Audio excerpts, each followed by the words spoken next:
Bismillahirrahmanirrahim. Mes chers amis, mes chers consoeurs et collègues, je voudrais tout d'abord vous souhaiter la bienvenue et vous remercier au nom de tous les gastro-entérologues de Nador donc d'avoir bien voulu nous suivre sur ce webinaire. Donc, ce webinaire, bien sûr, on aurait souhaité l'avoir, enfin, cette réunion, on aurait souhaité l'avoir en présentiel, mais malheureusement, on ne peut pas. Heureusement qu'il y a donc les vidéoconférences et nous allons profiter aujourd'hui de Sibn Azzouz pour nous parler de la constipation. Ce sujet paraît finalement simple, mais au fond ne pose un tas de problèmes thérapeutiques, un tas de problèmes diagnostiques, d'autant plus qu'on sait que nos malades, quand ils viennent pour des constipations, c'est difficile de les convaincre donc à s'explorer, et que finalement notre hantise est de passer à côté d'un néo colique. Alors, pour cette thématique, pour nous éclairer, pour nous dire quand est-ce qu'il faut explorer, comment explorer, quand c'est un diagnostic de constipation maladie ou constipation symptômes, nous avons avec nous le professeur Ibn Azzouz Mustafa, que nous remercions vivement. Donc, et puis également en votre nom, je le remercie. Il est toujours présent, il a toujours dit oui à toutes les invitations et d'ailleurs, nous le remercions et je pense qu'il est adoré et aimé par l'ensemble des médecins, non pas gastro-entérologues uniquement, mais également par tous les médecins, que ce soit des généralistes ou d'autres spécialistes. Deuxièmement, je voudrais également remercier la SMED et la SMAD, au nom de leurs présidents, qui ont bien voulu diffuser donc notre webinaire et également envoyer les liens pour que les gastro puissent les suivre. Je voudrais donc dire merci beaucoup à Madame Badr et à Monsieur Ben Najah. Et dans notre affiche, vous avez remarqué qu'il n'y a pas eu le logo de la SMED et de la SMAD. Malheureusement, c'est un oubli. Et je pense que nos deux présidents le comprendront très bien et accepteront nos excuses. Et parce qu'on l'a fait à la dernière minute et finalement, on s'est rendu compte qu'il y avait, l'affiche était déjà faite, envoyée. Donc, c'était un peu tard pour rectifier le tir. Également, je voudrais remercier les laboratoires Botu et à leur tête, Monsieur Lourdi, qui a bien voulu et qui a accepté donc de sponsoriser cette réunion. Et avant de céder la parole à Sibn Azzouz, je voudrais vous demander de me permettre de saluer et de remercier notre doyen de gastro-entérologie, l'ami de tout le monde, le professeur Sechakawi, qui est à Casablanca et qui est en train de nous suivre en direct. Donc, merci à vous, merci d'être avec nous. Sans trop tarder, je vais passer la parole à mon ami C. Mustafa, donc pour nous parler de la constipation de l'adulte. La parole est à toi, C. Mustafa. Merci beaucoup, cher ami. À mon tour de remercier la GEN pour leur invitation et pour leur confiance renouvelée. Aussi remercier les laboratoires Botu, bien sûr, au nom de Wadi, qui est vraiment très motivé et qui fait beaucoup pour donc la formation et l'accompagnement de médecins, bien sûr, spécialistes et généralistes au cours de ces formations médicales continues à distance qu'on a commencé depuis maintenant le mois de mars. Le thème choisi est très simple. C'est le thème sur la constipation chez l'adulte, le diagnostic et le traitement. C'est vrai que parler de la constipation paraît quelque chose de banal, mais vous allez le voir, c'est quelque chose qui nécessite quand même une approche sémiologique particulière, qui nécessite parfois des explorations assez spécialisées, et même parfois avec ces explorations, on n'arrive pas à s'en sortir. Et parfois, ça nécessite quand même des thérapies médicales dans la plupart du temps, mais qui peut aller parfois même à des traitements chirurgicaux. On va discuter toutes ces approches et on va voir à quel profil doit-on adresser telle ou telle exploration, à quel profil doit-on adresser tel ou tel traitement, qui doit être opéré, et si on doit opérer de ces gens, quels sont les types d'interventions qu'on doit faire. Vous voyez, donc on va parler médical et chirurgical. Donc la constipation peut aller même à un acte chirurgical. La deuxième chose, c'est que je vais traiter ce thème à travers 3 grandes réunions de consensus. La première en 2016, c'est donc l'association européenne de coloproctologie qui a édité ses recommandations. En 2017, c'est la Société française de gastroentérologie qui a édité des recommandations. Et tout récemment, en 2020, la Société européenne de neuromotilité qui a édité toutes récentes recommandations. Ce que vous allez entendre au cours de cette présentation, donc, c'est finalement la synthèse de tout ce qui a été rapporté dans ces 3 grandes réunions de consensus. Tout d'abord, quelle est l'importance et quelle est l'ampleur du problème? Est-ce que la constipation est un symptôme fréquent? La réponse est oui. Si vous voyez la prévalence de la constipation chez les adultes, dans la population générale, ça va de 2 à 26%. Mais je voudrais que vous reteniez ce chiffre. 24%, pourquoi? Parce qu'elle est tout récent et c'est l'une des études rares où on a carrément pris en considération les critères de Rome. Dans le temps, c'était les Rome 3. Donc, c'est les Rome 3 qui ont été pris donc, en considération aujourd'hui. Donc, on est déjà passé à Rome 4. Mais cette étude récente estime 24% de la population générale. Donc, le quart de la population générale mondiale souffre donc de constipation. Donc, c'est un symptôme qui est extrêmement fréquent. Il est d'autant plus fréquent chez la femme. Il est d'autant plus fréquent si vous avez des antécédents familiaux de constipation et il est d'autant plus fréquent que le sujet est âgé. Souvent, on définit très mal la constipation. On a réduit le mot constipation dans la tête de la plupart des patients, du moins la population générale, à quoi? À des selles dures ou rares. Chacun qui a des selles dures, il dit être constipé, il se peut qu'il ne l'est pas. Et il y a des gens qui ont 4 selles par semaine et ils se disent constipés. Donc, on a réduit la définition de la constipation dans la tête de beaucoup de citoyens, de gens, au nombre et à la consistance. Si on veut voir la définition récente en 2020, et si finalement c'est une définition qui s'est inspirée des critères de Rome consacrés au TFI, la constipation se définit selon 3 items. Le premier, et tous ces items-là se rapportent à la défécation. C'est une défécation difficile, non satisfaisante, avec des selles peu fréquentes. Vous voyez, donc c'est 3 critères pour définir la constipation. La difficulté, le degré de satisfaction après avoir exonéré et bien sûr la fréquence. Pour cela, je vous donne le détail des critères de Rome 4. En fin de compte, la définition, c'est d'abord une définition dans le temps. On dira que quelqu'un est atteint de constipation chronique. Là, je parle de la constipation chronique. On dira que quelqu'un est atteint de constipation chronique si, durant ces derniers mois, et pendant 3 mois sur les derniers 6 mois, il a eu 2 ou plus des signes suivants sur plus de 25% de défécation. Donc, s'il fait ces signes, mais seulement dans 10% de défécation, le malade n'est pas considéré comme constipé.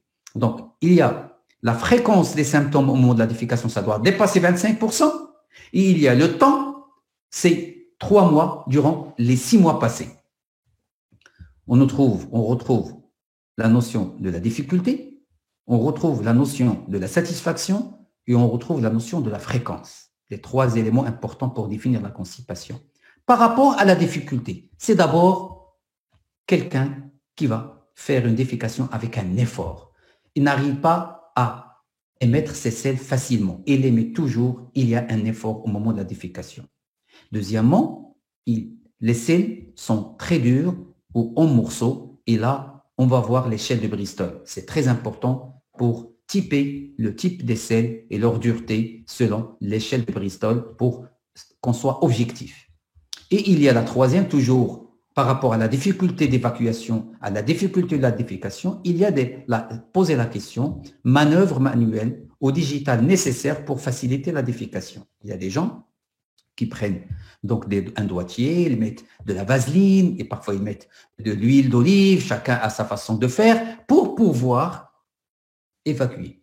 Et sachez que c'est des problèmes qui dérangent la qualité de vie. Ça vous paraît des choses simples, mais croyez-moi, il y a des gens qui souffrent le martyre par rapport à ce premier item qui est la difficulté de la défécation. Donc, difficulté de défécation, soit difficulté à la défécation, à l'émission des selles, soit des selles dures ou carrément parfois des manœuvres digitales. Par rapport au degré de satisfaction, c'est des gens qui vont aller aux toilettes. Ils vont exonérer, mais en sortant, ils vont revenir une deuxième fois et ils vont se sentir insatisfaits. C'est-à-dire, il y a toujours cette sensation d'inconfort après avoir donc déféqué.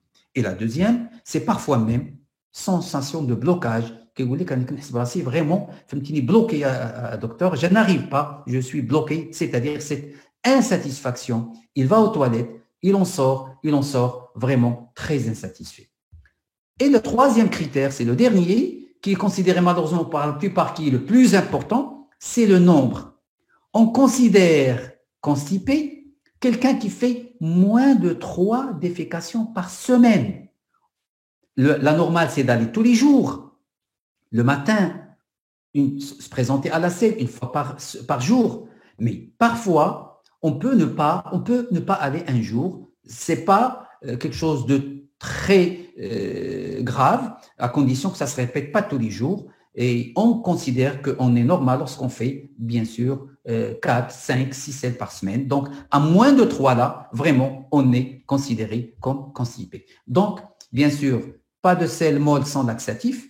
Ça aussi, il n'arrive pas à avoir des selles molles sans la prise de laxatif. Et bien sûr, donc, il y a la constipation qui entre dans le syndrome du côlon irritable à laquelle je vais consacrer, bien sûr, 5 ou 6 slides à la fin de mon exposé parce que quand même, bien sûr, le syndrome du côlon irritable peut s'associer à une constipation et peut être une cause d'une constipation. Donc, je vais quand même en parler à la fin de l'exposé.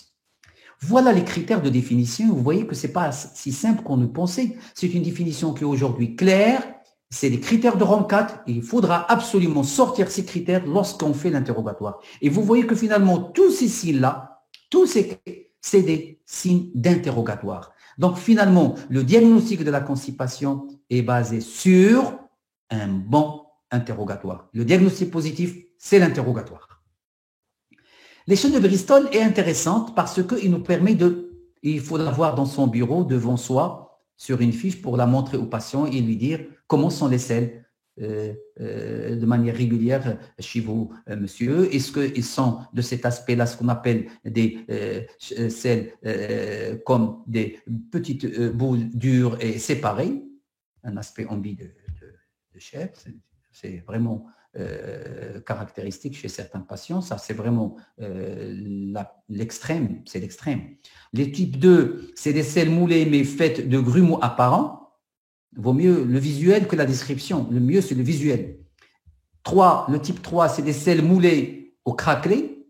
Le 4, c'est le normal, c'est ce qu'on doit avoir tous. C'est des selles moulées, lisses et molles. Le type 5, c'est des morceaux solides mais mous, clairement séparés les uns des autres. Le type 6, c'est des selles pâteuses avec des morceaux solides non distincts les uns des autres, mais c'est surtout l'aspect. Donc, vous allez montrer au patient l'aspect, il va dire, mes selles, ça ressemble à ça, c'est-à-dire de type 6, ça ressemble à ça, c'est-à-dire au type 1, et carrément des selles liquides, c'est le type 7. Gardez cette échelle de Bristol à l'esprit, et il faut l'avoir dans votre bureau pour pouvoir la montrer au patient, ça facilite la tâche par rapport à l'aspect des selles. Et comme ça, on aura été objectif à tous les niveaux sur la difficulté, sur la satisfaction, sur le nombre, sur l'aspect. La constipation est un symptôme qui est vraiment très attaché à la qualité de vie. Et croyez-moi que j'ai vu des patients consulter des psychiatres, arrêter de travailler, voire même faire des tentatives de suicide suite à une constipation sévère. Je me rappelle le cas d'une fille, constipation tous les 45 jours, une selle tous les 45 jours. lorsqu'il est rentré dans mon bureau, il m'a dit, docteur, j'ai envie de me suicider. Et il y a eu carrément des suicides réussis suite à une constipation opiniâtre qui dure autant. Imaginez quelqu'un qui ne veut pas à la toilette 1 mois. Il est complètement troublé, il panique, il ne sait pas ce qui se passe et parfois il déprime et suite à cette dépression, il peut suicider. Voilà une étude qui a amené donc cette preuve que la qualité de vie des sujets constipés est une qualité qui est très altérée. Ici, c'est les non hospitalisés et vous voyez en blanc les normaux et en noir les malades constipés. Vous voyez qu'il y a une réduction de la qualité de vie. Si vous partez chez les malades hospitalisés, vraiment, la qualité de vie, ici en noir, les malades constipés, et ici, des malades qui ne sont pas constipés, vous voyez qu'il y a une réduction de la qualité de vie d'à peu près 80%. Ici, c'est une réduction de la qualité de vie de 20 à 30%. Ici, c'est une réduction de la qualité de vie de quelque chose comme 80%. Sachez que la constipation est un symptôme qu'il faut prendre au sérieux.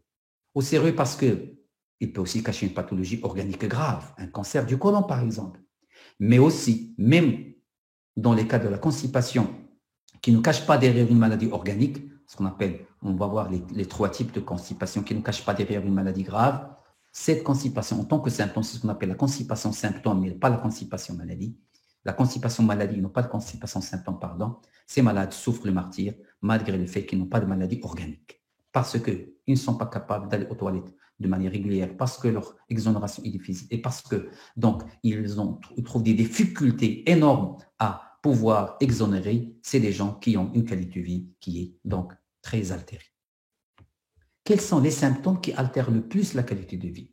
Eh bien, les symptômes qui altèrent le plus la qualité de vie, ce sont les sensations d'évacuation incomplète. C'est les sensations de blocage. C'est les douleurs abdominales associées. La fréquence des selles ne dérange pas trop les gens. Il y a la constipation 3 fois par semaine, 4 fois, ça ne le dérange pas. Mais ce qui le dérange, c'est lorsqu'il va y aller pour exonérer, mais il souffre à évacuer. Et lorsqu'il sent qu'il y a un blocage, et lorsqu'il sent, alors qu'il est insatisfait, et lorsqu'il y a des douleurs associées. Ça altère beaucoup plus la qualité de vie que le nombre. Donc finalement, le critère nombre auquel nous on apporte, et beaucoup de gens se basent dessus pour dire que le malade est constipé, le nombre, c'est probablement le symptôme qui altère le moins la qualité de vie. Après cette introduction sur la définition et sur la fréquence, je voudrais vous parler du diagnostic positif. Et je voudrais dire un seul mot. Un seul mot. C'est que le diagnostic positif, il est clinique. Et il est basé sur l'interrogatoire. Et ça, c'est la réunion de consensus de 2020 qui le précise. Le diagnostic de constipation est posé principalement sur les symptômes seuls. Voyons, que doit-on poser comme question pratique, vu l'importance de cet interrogatoire? Je lui ai consacré 2 diapositives. C'est vrai que c'est simple, mais croyez-moi, c'est fondamental. La première des choses, est-ce que le malade a eu un changement des habitudes alimentaires? Exemple, quelqu'un qui vivait en rural, qui avait l'habitude de manger du pain complet, de manger des féculents, de manger des légumes, de manger des végétaux. Il était presque, donc il travaillait. Et du jour au lendemain, il est invité chez son frère en ville. En ville, il prenait des petits pains, il prend du pain blanc, il prend beaucoup plus des aliments raffinés, il prend moins de féculents, il prend moins de pain complet. Et bien, ce patient peut venir vous consulter et dire, depuis 2 semaines, je suis constipé. Eh bien, vous cherchez cette notion de changement d'habitude alimentaire, vous allez comprendre, peut-être vous allez lui dire, pas d'exploration, vous allez lui conseiller de reprendre un régime alimentaire habituel. La consommation d'eau est importante. Quelqu'un qui ne consomme pas suffisamment d'eau, 1,5 litre par jour, automatiquement, il va avoir des selles dures difficiles à donc évacuer. Quelqu'un qui est sédentaire, et ça on le constate. On le constate en hôpital, chez les malades hospitalisés. Je me rappelle très très bien, la plupart des malades hospitalisés, pour une autre cause, je parle essentiellement des malades cirrhotiques que j'ai eu l'habitude de voir, ils disent, docteur, nous sommes constipés. C'est vrai que la constipation chez le cirrhotique, c'est pas bon, il faut la traiter parce qu'elle est source d'encéphalopathie hépatique, mais beaucoup de malades qui sont hospitalisés pour autre chose que la cirrhose sont constipés tout simplement parce que donc ils sont tout le temps alités, il n'y a aucune activité physique. Un malade grabataire alité, il est automatiquement et par définition constipé. Au cours d'un voyage, souvent, parce qu'on change nos habitudes alimentaires, et là, on peut faire des constipations au cours d'un voyage. Attention à la notion de prise de médicaments. Beaucoup de patients sont constipés parce qu'ils prennent des médicaments. Et j'aurai le plaisir, donc, tout à l'heure, de partager avec vous la liste des médicaments qu'il faudra absolument checker, parce que ces médicaments sont source de constipation et vous n'allez pas vous balancer dans des explorations exhaustives, coûteuses, alors que, tout simplement, parce qu'il y a prise d'un médicament, c'est qui expliquerait peut-être cette constipation. L'ancienneté de la constipation est fondamentale. Toute constipation très ancienne est probablement une constipation qui entre dans le cadre d'une maladie non sévère, c'est-à-dire les constipations fonctionnelles, les constipations par anomalie de transit, les constipations qui entrent dans le cadre d'un syndrome S2I, c'est-à-dire le syndrome du côlon irritable. Mais une constipation récente est toujours, c'est sérieux et il faudra donc bien la prendre en considération. Ou même s'il est grave, s'il est ancien, il était donc ou récemment aggravé. Quelqu'un qui avait l'habitude, depuis toujours, depuis 30 ans, 40 ans, il avait l'habitude de faire 4 selles par jour. Et du jour au lendemain, il fait une selle, 2 selles par semaine. Là, il faudra absolument se méfier. Et toujours, renseignez-vous sur la notion de prise de laxatif. Et quel laxatif? Parce que vous allez voir, tous les laxatifs ne sont pas bons. Et on arrive aux éléments importants de la définition, où l'interrogatoire a un rôle fondamental. La difficulté, l'effort à la défécation, c'est finalement les éléments de la définition de rang 4. L'effort à la défécation, la consistance de sel, et ça, c'est l'échelle de Bristol. Posez la question sur les manœuvres digitales. Parfois, les malades ne veulent pas le dire, mais peut-être dans la prochaine consultation, ils vont le dire, et parfois, ils le disent d'emblée. Le degré de satisfaction, c'est important, cette notion de blocage, cette notion de satisfaction après l'exonération, ça c'est fondamental. Et bien sûr, en dernier, le nombre par semaine. Et ce nombre donc de 3 ou plus de 3, c'est important pour pouvoir classer le malade comme étant souffrant de constipation. Sur le plan pathologique et physiopathologique, on distingue, je ne parle pas des constipations, symptômes qui cachent derrière une maladie, je parle de la constipation maladie, c'est-à-dire qu'il n'y a pas de maladie organique associée au proprement dit. Il y a d'abord la constipation de transit. C'est quoi la constipation de transit? Ce sont des gens qui ont un transit allongé, sans constipation distale, c'est-à-dire il n'y a pas de problème au moment de la défécation, mais le fait que le temps de transit au niveau du côlon est très long fait que les malades sont constipés. Il y a la constipation dite fonctionnelle. C'est celle qui est associée au syndrome de l'intestin irritable et souvent il est associé d'autres symptômes, on aura l'occasion d'en parler. Le temps de transit là, il est strictement normal et il n'y a pas de constipation distale, ce qu'on appelle la constipation terminale. Et le troisième type de constipation, c'est la constipation terminale. Je pense que avec l'interrogatoire, on ne pourra pas donc classer tout ça de manière précise, mais on aura une approche qui peut nous dire les orientations rien que par l'interrogatoire. Comment on le fait en pratique? Ce tableau est fondamental. Ce tableau est fondamental parce que nous avons les 3 types de constipation et nous avons les signes cliniques dans un cabinet de médecine générale ou en milieu spécialisé qui peuvent nous orienter vers le mécanisme. Une constipation à transit lent, souvent les symptômes sont anciens. Ça, c'est fondamental. C'est des gens qui souffrent depuis longtemps ou là depuis toujours. Les selles sont rares et souvent dures. Pourquoi? Parce qu'ils ont séjourné longtemps dans le côlon. Et vous savez que dans le côlon, si des selles séjournent longtemps, il va y avoir un phénomène d'absorption d'eau, ce qui fait que les selles arrivent au niveau du rectum très dur. Il n'y a pas de réflexe d'exonération. Le malade n'exprime pas le besoin d'aller à la selle, tout simplement parce que pour exprimer le besoin d'aller à la selle, il faut qu'il y ait des matières qui arrivent au niveau du rectum. Il faut que le rectum soit plein. Le sigmoïde est un réservoir. Lorsque le réservoir est plein, les matières descendent au niveau du rectum et c'est à ce moment-là qu'on a le réflexe d'aller donc aux toilettes. Lorsque nous avons une constipation par anomalie de transit, nous avons un temps de transit très long Et au lieu d'avoir des selles dans le rectum une fois par jour, on les aura une fois tous les 3-4 jours. C'est normal qu'on n'aura pas la sensation d'aller aux toilettes et c'est normal qu'on va avoir des selles rares. Ce sont des patients qui vivent malheureusement sous laxatif et ils prennent le laxatif pour de longues durées. Si vous leur faites un toucher rectal, vous allez avoir souvent l'ampoule rectale qui est vide. Un malade qui a une constipation par le transit, lorsqu'il vient vous voir au cabinet, vous faites le toucher rectal, souvent l'ampoule rectale est vide parce que le transit est long, il n'y a pas suffisamment de matière qui arrive au niveau du rectum et par conséquent, le toucher rectal, souvent l'ampoule rectale est vide. À l'inverse, la constipation terminale, c'est-à-dire que le temps de transit, lui, il est normal. Les selles ne sont pas dures, ils sont molles, mais ils sont difficiles à éliminer parce que le problème il est au niveau de sphinctérien ou là au niveau du plancher pelvien ou là au niveau du rectum. C'est-à-dire c'est un problème au niveau de la partie terminale. Les matières viennent, ils sont molles parce qu'ils ont parcouru le côlon en un temps normal, donc il n'y a pas eu suffisamment d'absorption, donc ils ne sont pas assez déshydratés, donc ils sont de consistance normale, mais ils sont difficiles à éliminer.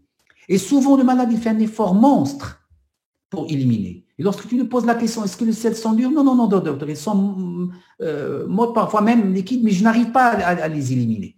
Et souvent, ce sont ces malades qui vont avoir un degré d'insatisfaction énorme. Il part aux toilettes, il sort des toilettes et il sort insatisfait. Et ce sont les malades qui souffrent le plus, croyez-moi. Ce sont ces malades qui souffrent le plus. Pourquoi? Parce qu'ils ont toujours une tension dans le rectum. Parce que le rectum est plein, il y a plein de matière dans le rectum, il n'arrive pas. Celui-là, il n'a pas de matière dans le rectum. Ce malade souffre peu, ce malade souffre énormément. Et là, la qualité de vie est plus ou moins altérée, la qualité de vie ici est vraiment très altérée. Pourquoi? Parce qu'il y a toujours cette tension, ce ténèsme au niveau rectal qui les pousse à aller aux toilettes. Ils vont, ils poussent, ils n'arrivent pas et souvent, il va utiliser présence, il va utiliser des manœuvres digitales.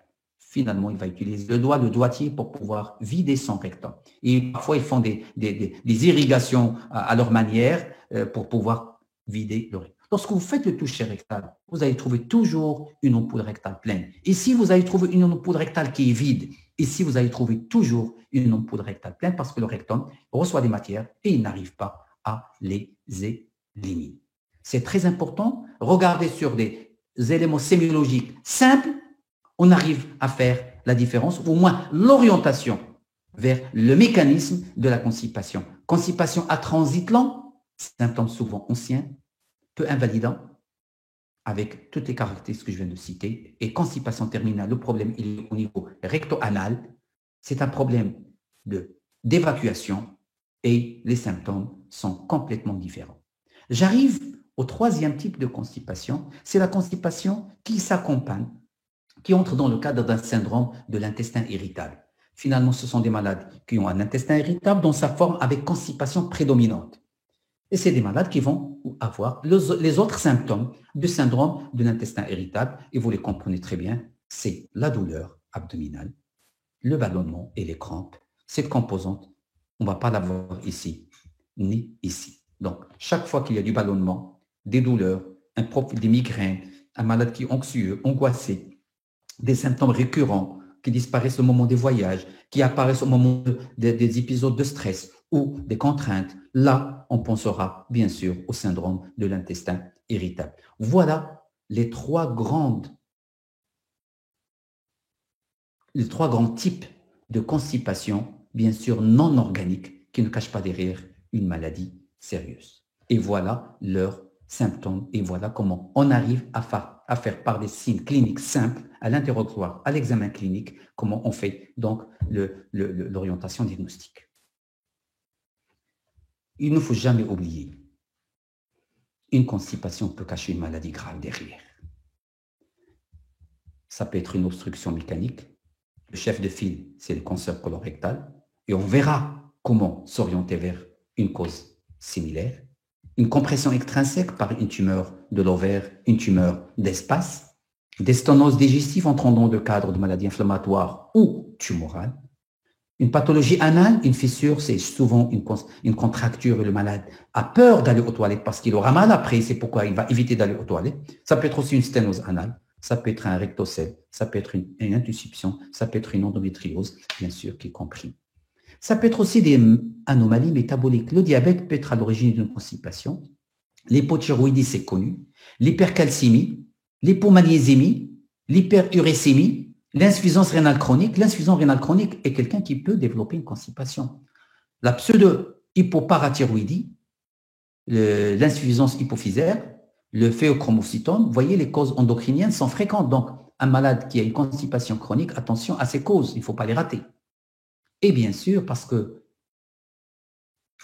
avoir des selles normaux, il faut avoir une motilité intestinale normale, il faut avoir un réflexe recto-anal inhibiteur normal, il faut avoir tous les systèmes neurologiques qui régissent la défécation normaux. Donc, toute maladie du système nerveux peut impacter et donner donc une constipation. Les parkinsoniens sont la plupart constipés. Toutes les tumeurs médulaires s'accompagnent d'une constipation. Le traumatisme médulaire, les neuropathies périphériques, les accidents vasculaires cérébraux, la sclérose en plaques et tous les traumatismes au niveau pelvipérinéal. Donc, vous voyez, c'est autant de causes dont le rôle du médecin est de ne pas passer à côté de ces différentes étiologies, mais tout ça va s'accompagner d'autres symptômes et on verra quelles sont les constipations qui doivent être explorées et quelles sont les constipations qu'on peut traiter dans un premier temps de manière symptomatique. On avait parlé des médicaments qui peuvent donner de la constipation. Et ça, c'est les recommandations de la Société française. Donc, c'est une diapositive que j'ai prise des recommandations de la Société française publiée en 2017. Et regardez, la liste est longue. Elle n'est pas exhaustive, mais c'est les principaux. Les analgésiques opiacés. Ça, c'est sûr, c'est de la constipation. Les anticholinergiques, les antidépresseurs, les antipsychotiques, un certain nombre d'antihypertenseurs, les antidiarrhéiques, les antiparkinsoniens, les anticonvulsivants, les antihistaminiques, les antispasmodiques, la chimiothérapie antinéoplasique, notamment la vincristine, les diurétiques, tels que le furosémide, combien de gens utilisent le furosémide, la cholestéramine qu'on utilise nous dans les prurites, ictère avec prurite, et déjà des agents calcitoniques tels que l'aluminium, le bismuth, le calcium, le fer, le mercure, l'arsenic. Vous voyez, la liste, elle est longue. Autrement dit, on n'est pas obligé de retenir tout ça, mais le message, il est très simple. Chaque fois que vous avez un malade qui est constipé, checklist, monsieur, prenez-vous des médicaments, si c'est le cas, vous les listez et vous vérifiez, est-ce que parmi les médicaments que le malade est en train de prendre, il y a des médicaments qui peuvent être incriminés dans la constipation. Si on peut les changer, ça serait une bonne chose. Et peut-être ça nous évitera de prescrire des laxatifs ou de partir sur des explorations exhaustives. Quand est-ce qu'on doit référer pour des explorations? Quand est-ce qu'un médecin généraliste doit adresser son malade vers le spécialiste? Eh bien, chaque fois qu'une constipation s'accompagne de signes d'alarme. Ça, c'est les recommandations de 2020. Chaque fois qu'il y a des signes d'alarme, le patient doit avoir une colonoscopie. Et on va voir lesquels. Quels sont ces signes d'alarme qui doivent orienter vers donc l'indication d'une colonoscopie. 2.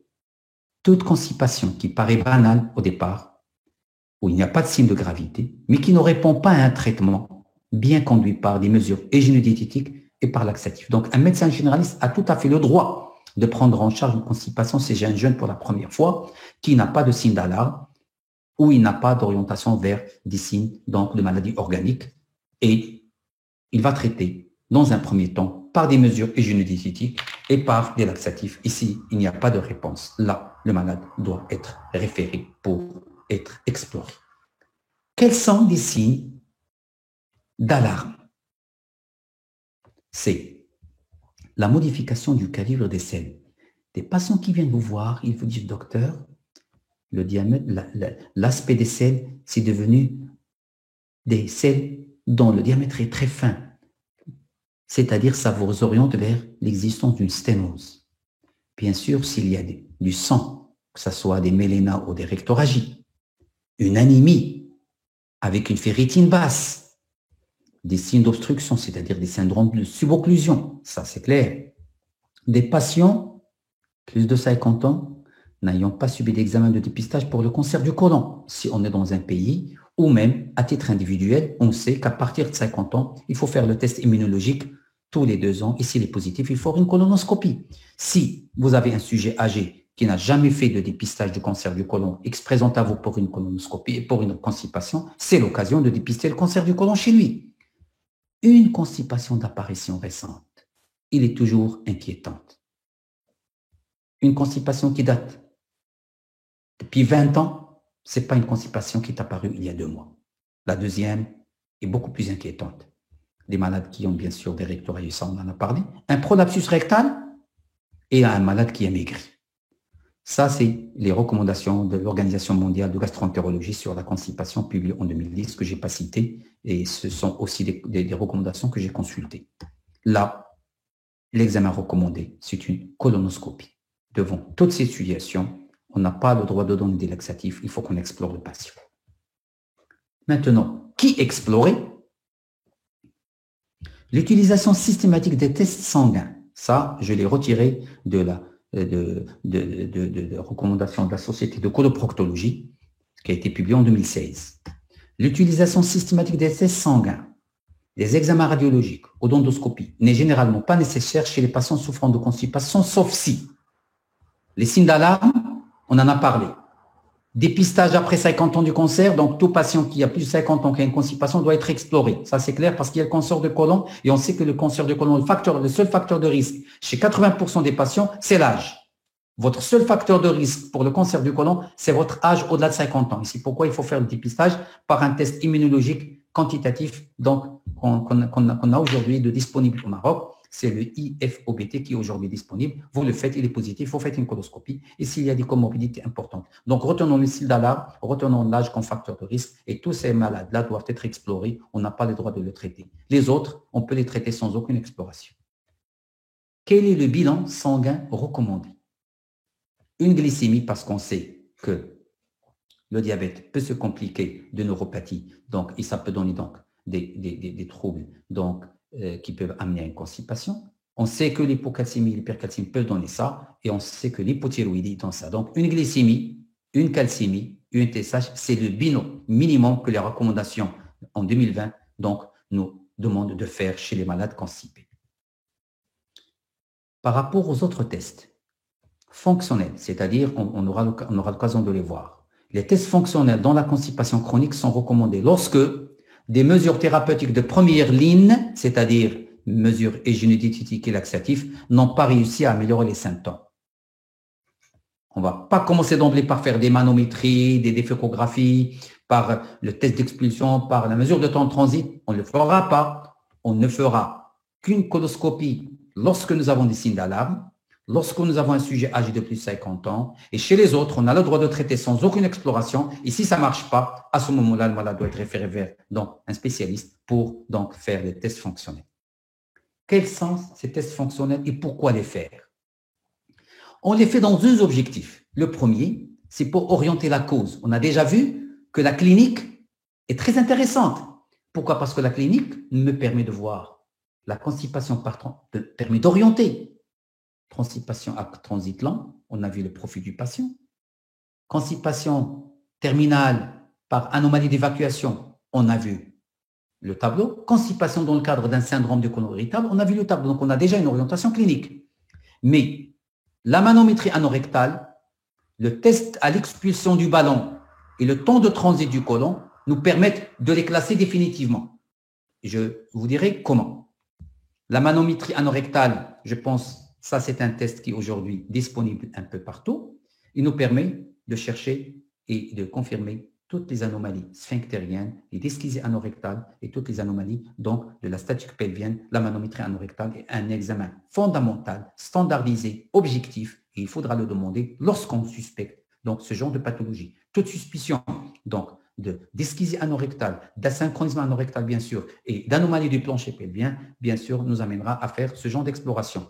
Le test de l'expulsion, lui aussi, est intéressant dans cette indication. Et le temps de transit, c'est quoi? C'est lorsqu'on va suspecter une constipation par un transit lent, c'est-à-dire ce qu'on appelle en termes simples l'inertie colique. C'est un côlon qui contracte très lentement. Le temps de transit est très long, le malade sera constipé et on a vu le profil de la constipation chez lui.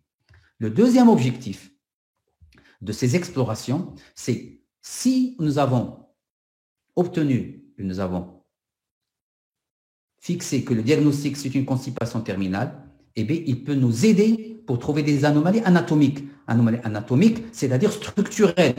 Un méga rectum, des anomalies du plancher pelvien. Donc, toutes ces anomalies-là peuvent être détectées par un examen. C'est la défécographie barytée et c'est l'IRM dynamique, c'est-à-dire on fait une IRM alors que le malade donc, est en train d'exonérer et on verra comment se comportent les différents muscles. Est-ce qu'il y a des problèmes de la statique, ce qu'on appelle les problèmes de la statique pelvienne, dont la prise en charge est une prise en charge assez particulière. Voilà à quoi servent les explorations dans la constipation. 1. Définir son mécanisme. Est-ce que c'est une constipation terminale? Est-ce que c'est une constipation par anomalie de transit, un transit ralenti? Et le 2, est-ce qu'il y a des anomalies donc structurelles associées, notamment est-ce qu'il y a des anomalies au niveau de toute la statique pelvienne? Et vous savez, la complexité des muscles donc de la région du périnée qui donc régissent donc cette constipation et tout le phénomène de défécation. Toujours par rapport à cette constipation terminale, la manométrie anorectale, je pense que c'est l'examen standard parce qu'il est standardisé et il nous permet, bien sûr, de trouver les hypertonies et de trouver les asynchronismes anaux, donc au niveau de l'anus du rectum, c'est-à-dire la dyskisie anorectale. Et là, vraiment, c'est un examen clé par rapport à cette question et il pourra même donc nous montrer ce qu'il faut faire par la suite. L'imagerie, c'est essentiellement tous les problèmes de la statique, c'est la défécographie, c'est la déféco-IRM. Et bien sûr, parfois, on sera amené à faire le temps d'expulsion et donc la manométrie lorsqu'il y a une discordance. Vous voyez, nous avons donc 5 explorations et chacune d'elles a un objectif particulier. Je vous montre le principe de ces explorations. Le premier principe, le premier test, c'est le test à l'expulsion du ballon. C'est un ballon intrarectal, il est là, on va le mettre dans le rectum. C'est l'infirmière qui va le mettre dans le rectum. Et on va le gonfler à 50 ml par de l'eau et on va dire au patient aller aux toilettes. Et lorsqu'il a un réflexe d'exonération qui est normal, il doit éliminer ce ballon en moins de 60 secondes. S'il n'arrive pas à l'éliminer, c'est qu'il y a un problème de constipation terminale, c'est qu'il y a un problème donc au niveau de la région ano-rectale et il faudra bien sûr compléter par une manométrie pour pouvoir mieux comprendre. C'est un test simple. On le fait presque pas, on fait beaucoup plus la manométrie anorectale. Le taux de transit, quant à lui, est un test très simple. On donne des billes radio-opaques et on va voir leur progression le long du cadre colique et ça nous permettra de savoir le temps de transit. Il peut être allongé dans la constipation terminale, peut être normal dans la constipation terminale, mais il est souvent donc allongé dans la constipation par anomalie de transit. Donc, l'objectif de ce test, c'est de lui dire que la constipation chez ce patient, c'est parce qu'il y a un transit ralenti. Généralement, le temps de transit, il est entre 60 et 68 heures. Il doit éliminer toutes les billes au bout de 65 heures. S'il ne le fait pas, c'est que le temps de transit est très ralenti. C'est un test très simple. Des billes, on donne, ça dépend du nombre. Il y a ceux qui donnent 10, ceux qui donnent 20, il y a même ceux qui donnent 30 billes. Et on va suivre par des ASP, donc à intervalles réguliers pour voir leur progression le long du cadre colique. Tout ça, c'est des explorations qui vont se faire en milieu spécialisé lorsqu'on suspecte donc telle ou telle constipation pour comprendre tel ou tel mécanisme. Et voilà comment on doit les utiliser.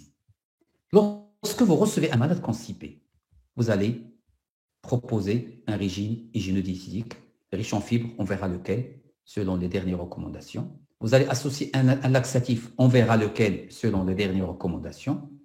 Le malade a répondu, c'est parfait. Je parle du malade qui a moins de 50 ans et je parle du malade qui n'a pas des signes de gravité. C'est important.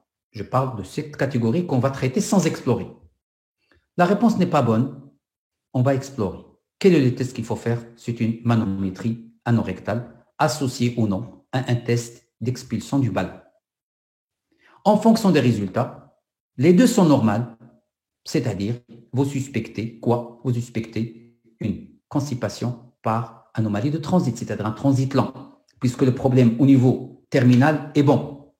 Une anomalie, une manométrie anorectale normale, une expulsion de ballon normale, vous élimine tous les problèmes sphinctériens et tous les problèmes de la statique pelvienne. Donc, voilà deux examens qui vont vous dire cette constipation n'est pas une constipation terminale.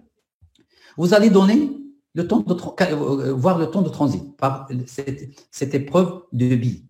Et vous allez suivre sur votre ASP. Un transit ralenti, votre constipation est une constipation par inertie colique. C'est un transit très long.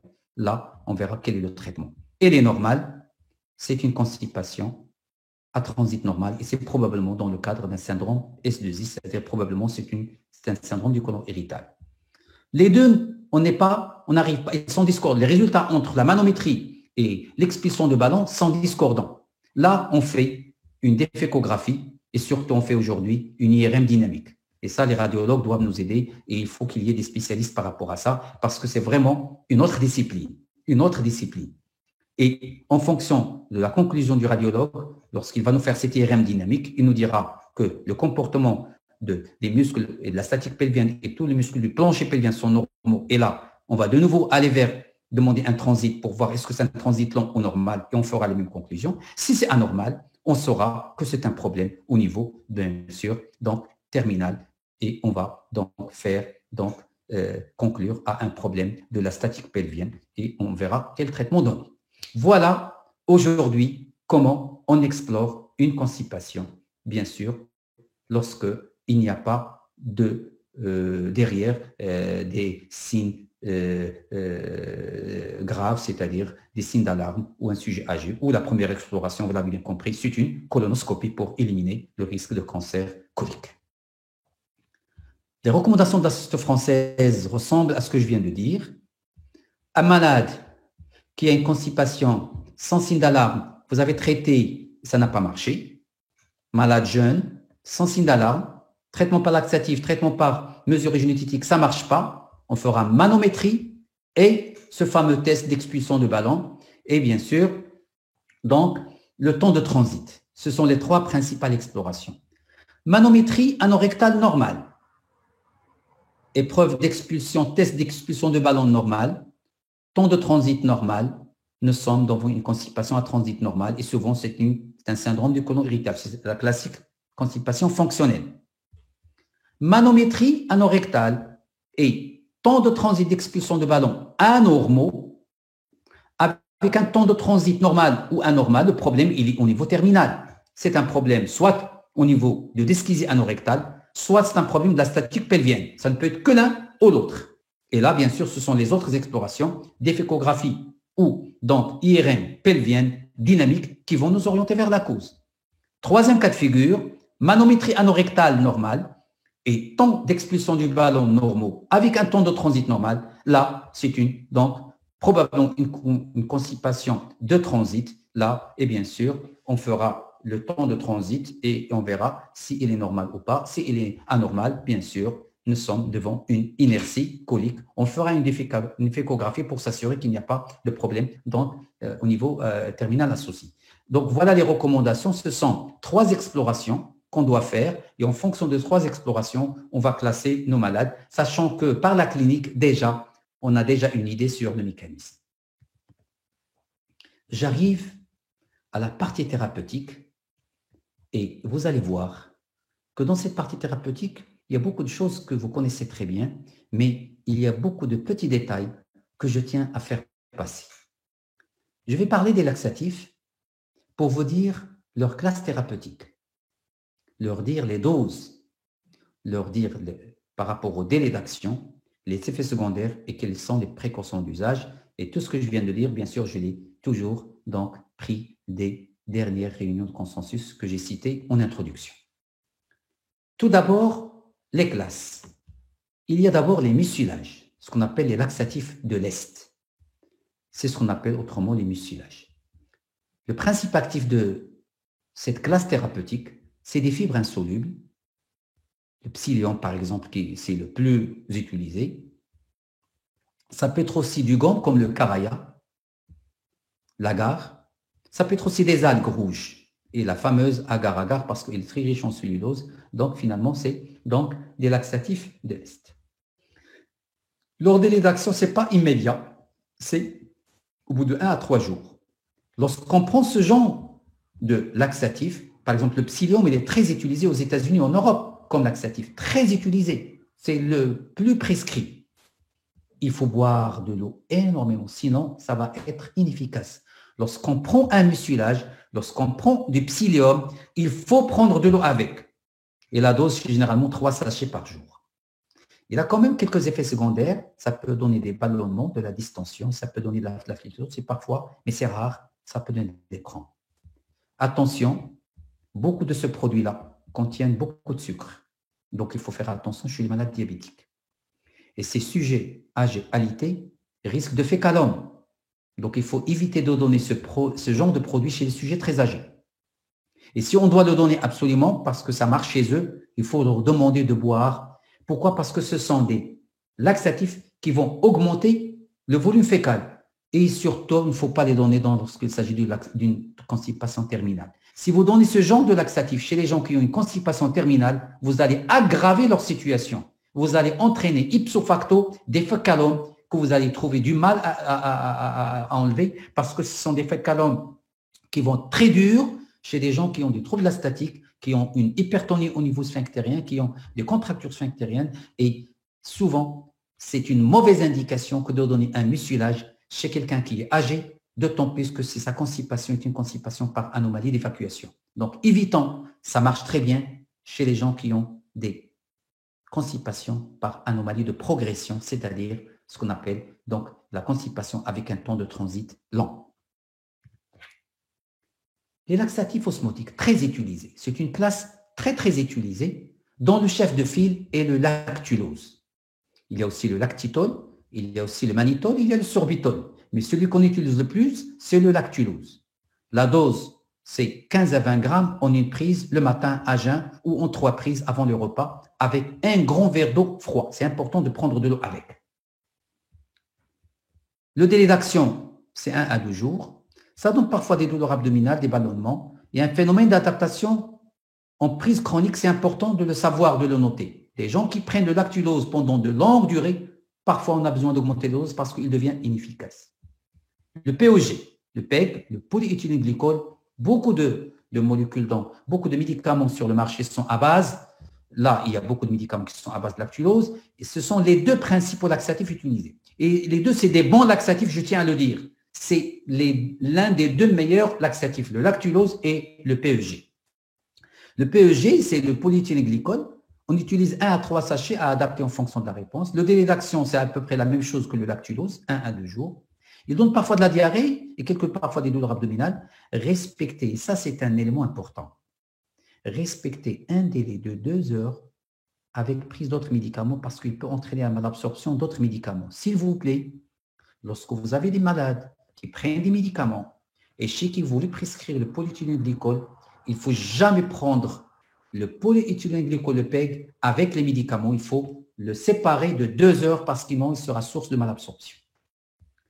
Le troisième classe des laxatifs placés comme laxatifs osmotiques, mais ils sont quand même considérés comme irritants et je vous dirai pourquoi, stimulants. C'est les laxatifs à base de magnésium et on en a au Maroc, vous les connaissez. C'est des sels de potassium, de sodium ou parfois de magnésium. C'est 8 grammes et les laxatifs. À 20 grammes, il devient purgatif. Vous utilisez pour faire une préparation de coloscopie. Délai, c'est rapide, 6 à 8 heures. Mais ils sont considérés comme stimulants, notamment ceux qui sont à base d'hydroxyde de magnésium, qui sont contre-indiqués chez les malades qui ont une insuffisance rénale et qui ont une hypermagnésémie. Donc, pas de laxatif à base de magnésium, en utilisation de longue durée, parce que ce sont des laxatifs stimulants à la base. C'est considéré comme osmotique, mais ils ont un pouvoir stimulant. Donc, ne pas utiliser pour de longue durée. Voilà le premier conseil. Deuxième conseil, contre-indiqué en cas d'insuffisance rénale et contre-indiqué en cas d'hypermagnésémie. Et là aussi, à administrer à distance des médicaments parce que ça peut impacter l'absorption des médicaments. Donc, le PEG et tous les laxatifs à base de magnésium à éviter donc lorsque le malade est polymédiqué et il faut les donner à distance. Si vous utilisez un laxatif salin à base de sodium, là, il faudra absolument savoir qu'il est contre-indiqué en cas d'insuffisance cardiaque et en cas d'hypertension artérielle. Tout ça, c'est des petits détails J'ai tenu à vous le dire parce que parfois, on ne fait pas attention à ça et on peut être en porte-à-faux par rapport à ce genre d'effet secondaire. Donc, après les laxatifs de l'Est, les mucilages, après les osmotiques, on aura les lubrifiants. C'est l'huile de paraffine et qui peut être aussi sous forme de gelée. C'est des bons laxatifs, ils ne sont pas nocifs par rapport à la mycose colique. Ils peuvent parfois donner un sointement anal qui peut déranger un certain nombre de patients. Prescription sur de brèves durées. Pourquoi? Parce que interférence avec le métabolisme des vitamines liposolubles. Ça, c'est un grand handicap de toutes les gelées à base de l'huile de paraffine. Pourquoi? Parce que ça réduit l'absorption des vitamines liposolubles. La vitamine A, la vitamine D, la vitamine E, la vitamine F, la vitamine K.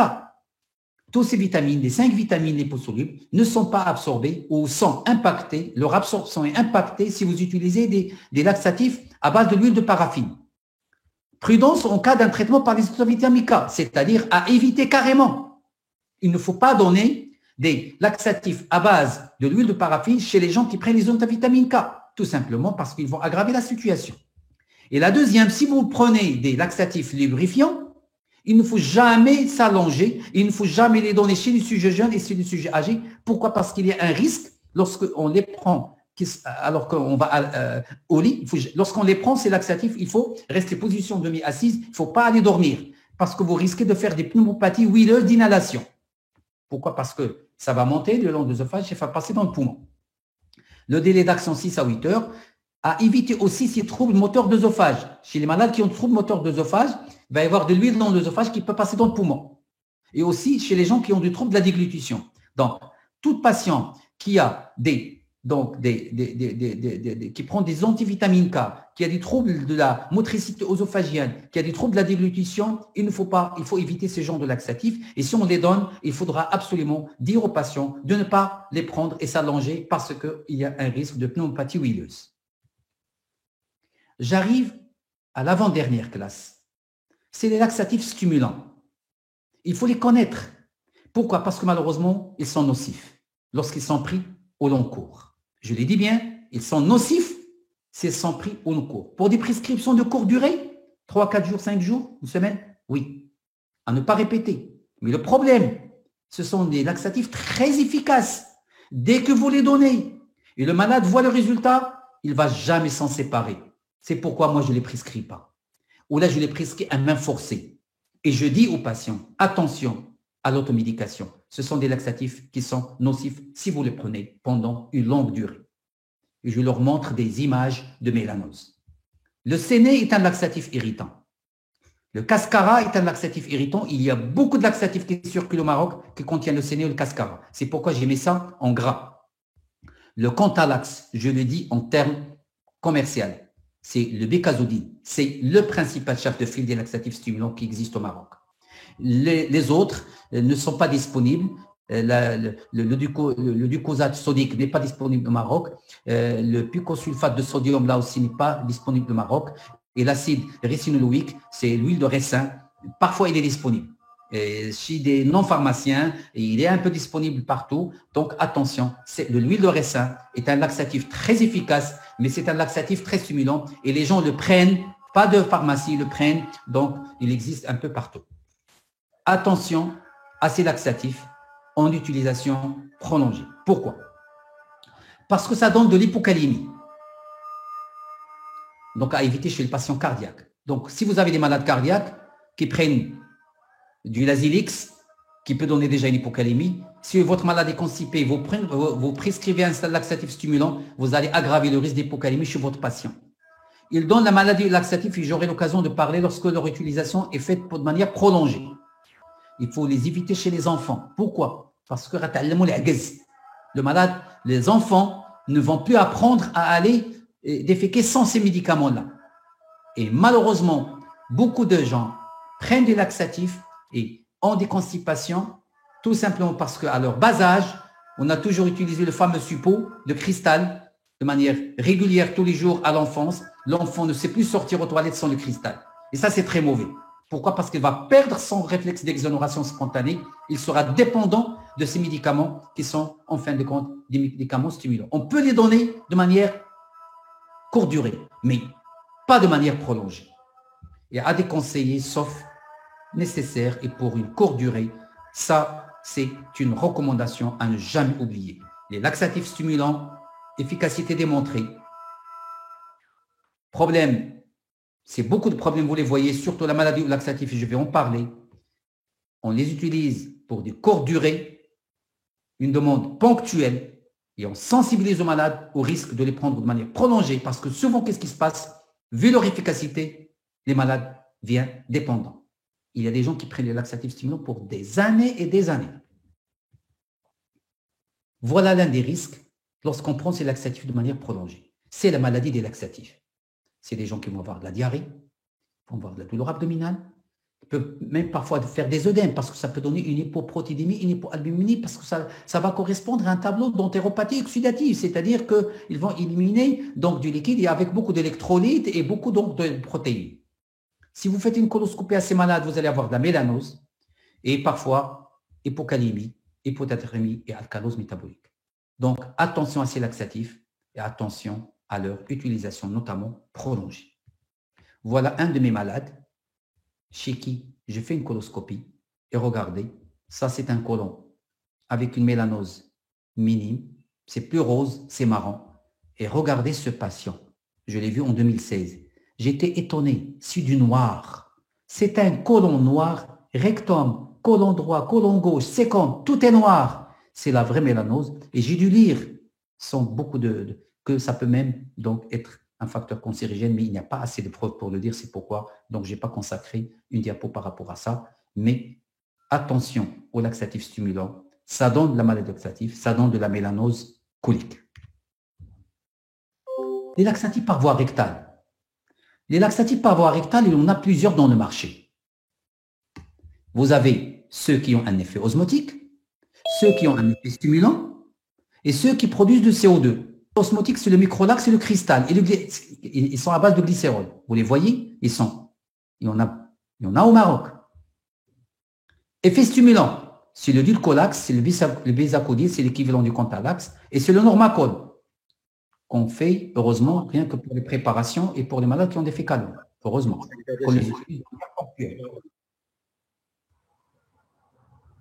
Il y a ceux où il y a une production de CO2, et ça, on ne les a pas au Maroc. On les utilise que s'il y a une constipation terminale, notamment dans la dyschésie. Utilisation prolongée proscrite car irritant, et leur action est rapide. Donc, vous avez bien compris que ces laxatifs ne doivent pas être utilisés de manière donc répétée. Ça, je passe. Ça, les contre-indications des laxatifs de manière générale. Il ne faut jamais donner de laxatifs chez des gens qui ont de douleurs abdominales d'étiologie inconnue. En cas d'obstruction intestinale, en cas de saignement, surtout ces gens doivent être explorés, on ne doit pas les traiter. Douleur abdominale, exploration. Obstruction intestinale, exploration. Saignement, exploration. Crampes coliques, constipation inexpliquée, exploration. Fatigue, amaigrissement, exploration. Tous ces gens ne doivent pas être traités par laxatif, doivent être référés pour être explorés. Quels sont les laxatifs les plus prescrits au Maroc? Ça, c'est une étude publiée 1995-1997, regardez. Les osmotiques représentaient 16% du marché. Les lubrifiants représentaient 8,5% du marché. Les mucilages, à peu près 4%. Les laxatifs par voie rectale, 36%, mes amis. 36%. Le chef de file, c'est le cristal. Les laxatifs stimulants, dont le chef de file est le Contalax, c'est 32%. Connaît la situation actuelle. Je remercie mon ami Selwadi de m'avoir donné ces chiffres. Regardez les osmotiques, c'est 49%, tant mieux, parce qu'on est passé de 16 à 49, c'est bien. On a évolué dans le bon sens parce que les laxatifs osmotiques, ce sont des bons laxatifs. C'est excellent comme laxatif. Je pense que c'est l'une des meilleures classes thérapeutiques lorsque, bien sûr, l'indication d'un traitement laxatif est posé. Regardez, par voie rectale, c'est 29%, c'est essentiellement le cristal. Les stimulants, c'est 19% du marché, 20% des malades constipés au Maroc prennent des laxatifs irritants. Et vous voyez que c'est essentiellement du Contalax. Quant au mucilage, ils sont peu prescrits au Maroc. Les laxatifs osmotiques, 49%, par voie rectale 29%, stimulant 19%. J'arrive à la dernière classe thérapeutique et je peux vous dire d'emblée, ces médicaments, aucun disponible au Maroc et parfois vraiment ils sont très utiles. C'est des médicaments nouvelle génération, c'est des laxatifs sécrétagogues et prokinétiques, ça augmente la contraction et donc le péristaltisme intestinal et ça augmente les sécrétions. Par ces deux mécanismes, prokinétique et sécrétagogue, ces molécules agissent et donc traitent la constipation. La première molécule, c'est les prucalopride, non commercial en France, c'est le Resolor. C'est un agoniste 5-HT4 de la sérotonine. Il a une action prokinétique majeure. Il est indiqué si votre malade ne répond pas au laxatif. La dose, c'est 2 mg en prise unique. Médicament non disponible au Maroc. Le linaclotide, c'est le Constella. Constipation associée au syndrome d'intestin irritable. C'est un agoniste de la guanylcyclase. Il augmente la sécrétion, la motilité intestinale, il réduit la viscosensibilité et la dose, c'est 290 microgrammes. Le biprostone, c'est Amiticia, c'est un agoniste récepteur de la chlorine, il augmente la sécrétion et la motilité, il agit sur les deux, il est prokinétique et sécrétagogue. Il a une efficacité dans la constipation, notamment dans le syndrome d'intestin irritable. Le risque est dans des nausées et dans des avortements. Il n'a pas encore d'AMM en Europe. La dose, c'est 24 millicentigrammes. Le médicament le plus prescrit en Europe, en France, c'est le Constella. Quels sont les médicaments les plus prescrits en matière de laxatifs au Canada? Et vous voyez que les laxatifs osmotiques, c'est les plus prescrits. Suivi des laxatifs, les mucilages. Donc, les osmotiques et les mucilages sont prescrits. Mais regardez ces nouveaux laxatifs. Les sécrétagogues commencent à être prescrits et vous voyez que ça commence à augmenter. Mais attention, ce sont des médicaments qui ont quand même un certain nombre d'effets secondaires. Donc, ça doit être des médicaments de deuxième intention. Régime hygiéno-diététique, laxatif. Si ça ne marche pas, à ce moment-là, on passera à ces nouvelles molécules qui ne sont pas encore disponibles chez nous. Comment s'envisage la prise en charge en pratique de la constipation? D'abord, c'est un traitement hygiéno-diététique. Et j'ai pris ça, c'est les recommandations de l'Association française de gastroentérologie et du CREG récemment publiées. Faire de l'exercice physique et de manière régulière. Privilégier un rythme régulier des défécations. Il faut apprendre à déféquer. Il faut se présenter de manière régulière à la selle, prendre son temps, ne pas entrer avec un journal ou avec une revue ou avec un téléphone. Lorsqu'on rentre aux toilettes, on rentre pour faire ses besoins. On ne rentre pas pour faire de la culture générale. Malheureusement, beaucoup de gens rentrent dans les toilettes, rentrent avec des revues, avec leur téléphone. Ils oublient. Parce que déféquer, ça nécessite une concentration. C'est très important parce que c'est un certain nombre de mécanismes qu'il faut mettre en œuvre. Il faut rentrer absolument pour faire ses toilettes et non pas pour faire autre chose. Donc, l'idée de rentrer aux toilettes, de rester 1 heure, c'est une paresse et vous allez apprendre donc une paresse. Il faut y aller même si vous n'avez pas le besoin. En entrant aux toilettes, le besoin va apparaître. Donc, c'est important et c'est une manière de traiter la constipation. Il faut, ça j'ai aimé, il faut soulever les pieds lors de la défécation à l'aide d'un petit tabouret que vous allez mettre. Et j'ai compris pourquoi, parce que ça permet de redresser l'angle et ça permet de mettre l'ampoule rectale et le canal anal dans le même axe, ce qui facilitera donc l'exonération. Donc ça, pour les gens qui ont de la constipation, notamment par anomalie d'évacuation, ça va les aider énormément. Il faut boire, et on a vu pourquoi, 1,5 litre par jour. Il faut prendre des fibres alimentaires. Prendre des fibres alimentaires, où est-ce qu'on va les trouver? Voilà les aliments riches en fibres alimentaires. C'est les artichauts, 8 grammes par 100 grammes, suivi par les choux, suivi par le soja et le poireau, et par les petits pois. Regardez les légumes secs, haricots, lentilles, pois chiches, c'est du 6 à 9 grammes, très riche en fibres alimentaires. Et surtout, les produits céréaliers, graines de chia, c'est 34, vraiment, je ne connais pas un aliment aussi riche que celui-là. La farine complète, c'est du 9. Le pain complet, c'est du 7. Et bien sûr, le riz complet, c'est de 2. Et regardez, le sang de blé, lorsque vous prenez une khala, c'est du 40. Et je dirais un petit mot sur la manière de prendre le sang Pourquoi? Parce que parfois, il peut avoir un effet délétère lorsqu'on prend, il y a des doses très élevées. Les fruits, les amandes, c'est du 9 grammes. Les cacahuètes, c'est du 7. Les dattes, c'est du 7. Les figues sèches, shreha, 10. C'est à conseiller, bien sûr, à condition que le malade ne soit pas diabétique. Les noix de coco sèches, 14. Donc voilà des choses que vous pouvez toujours consulter, que vous pouvez donner à vos malades. Moi, c'est des choses que je conseille à avoir imprimées, que vous donnez à vos patients qui viennent vous voir pour de la constipation. Il faudra aussi, de manière générale, à chaque repas, prendre une crudité. Des légumes crus, des salades, des carottes, des céréales, des fondus, des fruits crus. Et au moins, sur l'un des principaux repas, prendre des légumes verts et des fruits. Prendre de l'eau riche en magnésium. Je n'ai pas eu le temps de faire la recherche au Maroc, est-ce qu'il y a des eaux riches en magnésium, mais ça, c'est l'équivalent en France, c'est le Kézak, c'est le Hépar. Les Hépar, c'est le plus riche, 119 mg. Il faudrait absolument que je cherche pour voir quels sont les équivalents au Maroc. Et bien sûr, l'apport du sang, nkhala. Il faut la faire, il faut que ça soit plutôt nkhala, plutôt sang d'avoine. C'est important. Pourquoi? Parce que le sang du blé est très irritant. Donc, évitez le sang du blé, prenez le sang de l'avoine. Le sang de l'avoine est beaucoup plus adapté et moins irritant pour notre tube digestif. Il faut en prendre 20 grammes par jour, pas plus, en 2 prises, voire même en 3. Moi, je préfère en 2 prises. Il ne faudra jamais le faire d'un seul coup. Il faut le faire progressivement jusqu'à arriver à la dose maximale en 10 jours et ne jamais dépasser 20 grammes. C'est très important. Il y a des gens qui prennent beaucoup de khala et ça se transforme en ballonnement, flatulence, vraiment on a un confort terrible. Voilà un tout petit peu les quelques conseils hygiéniques donc, que j'ai trouvé intéressant à partager avec vous. Moi, je pense que ce sont des choses qu'il faudra imprimer et il faudra transmettre à vos patients pour leur rendre service. Et j'arrive, quel laxatif en première intention?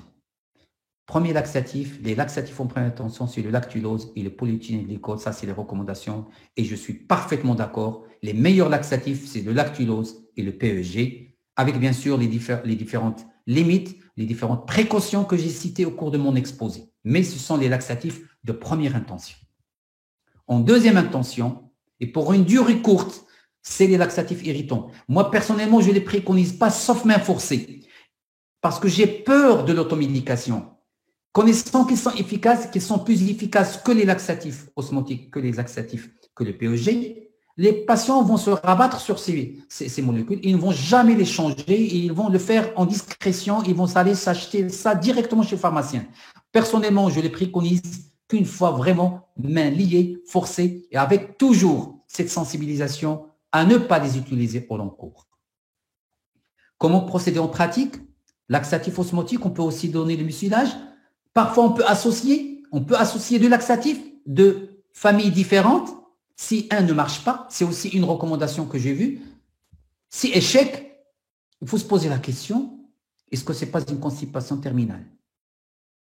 Et comment on va le savoir? Bien sûr, il y a la clinique, il y a les explorations. C'est essentiellement les deux, on avait dit, c'est la manométrie rectale et le temps d'expulsion du ballon. Si c'est une constipation terminale, bien sûr, il faut une exploration dans le détail. Et là, les médicaments qui vont marcher dans les constipations terminales, ce n'est ni les laxatifs osmotiques, ni les mucilages. Ce qui va marcher, c'est les laxatifs par voie rectale, mais à des utilisations ponctuelles et non pas pour le long terme. Et choisissez les osmotiques beaucoup plus que les irritants. Si c'est une constipation terminale, si ce n'est pas une constipation terminale, on va optimiser les laxatifs, on peut changer de laxatif, on peut associer un laxatif, on peut donner de manière ponctuelle un laxatif stimulant, on peut parfois donner des laxatifs par voie rectale de manière ponctuelle, et c'est échec, il faut référer pour exploration spécialisée, c'est-à-dire il faut envoyer à un centre et bien sûr à un gastro qui est spécialisé parce que nous tous, on n'est pas spécialisés dans tout ce qui est donc dysfonction anorectale, c'est-à-dire tous ceux qui font de l'exploration fonctionnelle et qui la maîtrisent. C'est à ce groupe de gastro-entérologues que je vais envoyer le patient. On va envoyer le patient pour exploration lorsque ça ne marche pas, c'est-à-dire on suspecte une constipation terminale. On fera une manométrie, on fera l'épreuve d'expulsion du ballon, on peut faire une IRM dynamique et là on aura une constipation parce qu'il y a des anomalies de la défécation, une dyskésie Et là, c'est le biofeedback. Ça marche, c'est bon. Ça ne marche pas, on va faire le temps de transit parce qu'il peut y avoir une anomalie de transit associée. Sinon, si on trouve des anomalies structurelles, c'est-à-dire des anomalies de la statique pelvienne, là, c'est une prise en charge vraiment spécialisée et ça peut même déboucher sur un traitement chirurgical. Je vais terminer dans 2-3 minutes et je voudrais partager avec vous la constipation chez la femme enceinte. C'est un problème fréquent. C'est 50% au lieu de 24% dans la population générale. Surtout dans multipart. Pourquoi? Parce qu'il y a un excès de progestérone qui ralentit le transit. Voilà le mécanisme de la constipation chez la femme enceinte. Excès de progestérone, et on sait que la progestérone, il ralentit le transit. Bien sûr, il y a toujours les mesures diététiques, ça doit être la principale mesure au départ. Comment traiter? C'est les mucilages et les osmotiques, pas les autres. Laxatif lubrifiant, utilisation ponctuelle car risque de malabsorption de vitamines liposolubles et de pneumopathie des lipides, donc à éviter les lubrifiants. Et si constipation opiniâtre, vraiment opiniâtre qui dérange, laxatif stimulant en utilisant ponctuel est celui qui est préconisé, et j'ai pris les recommandations du CRAT, c'est vraiment l'organisme spécialisé dans tout ce qui est grossesse. Il propose du produit à base de séné, mais en utilisation ponctuelle. Voilà les recommandations en matière de traitement de la constipation chez la femme enceinte. C'est d'abord des mesures hygiéno-diététiques, c'est les osmotiques et les mucilages.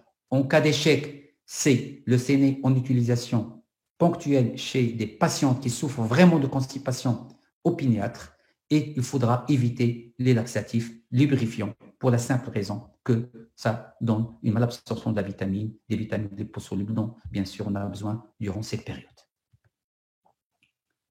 Quand les nouvelles molécules, c'est-à-dire je parle des molécules, c'est-à-dire les sécrétagogues et les prokinétiques, c'est échec des mesures hygiéniques, échec des laxatifs osmotiques, échec des laxatifs stimulants en ponctuel. Si vous avez tout essayé, bien sûr, vous pouvez utiliser ces molécules. Ceux qui sont préconisés et recommandés par les sociétés savantes, c'est le linaclotide et le bupropion.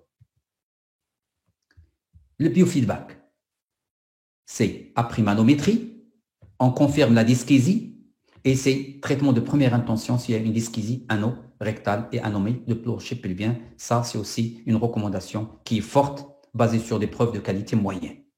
Donc, biofeedback, ça marche lorsque nous avons une dyschésie, c'est-à-dire c'est la constipation terminale par asynchronisme anorectal. Constipation par anomalie de progression. Un malade qui va aux toilettes tous les mois. Vous faites un temps de transit, il est ralenti. Vous faites une manométrie, une épreuve d'expression de ballon, c'est tout à fait normal. Il n'a pas de problème de la statique pelvienne. Il faut tout ça l'éliminer avant d'opérer parce que vous risquez d'opérer quelqu'un et ça ne va pas marcher. Lorsque vous avez la preuve que votre malade se plaint d'une constipation de progression, c'est-à-dire c'est un côlon dont les contractions sont très ralenties, et ça, on a la confirmation par la clinique et par les preuves. Donc, si on l'a fait, donc des débits, les marqueurs radiopaques, et là, qu'est-ce qu'on fait? On fait une colectomie avec une anastomose iliorectale.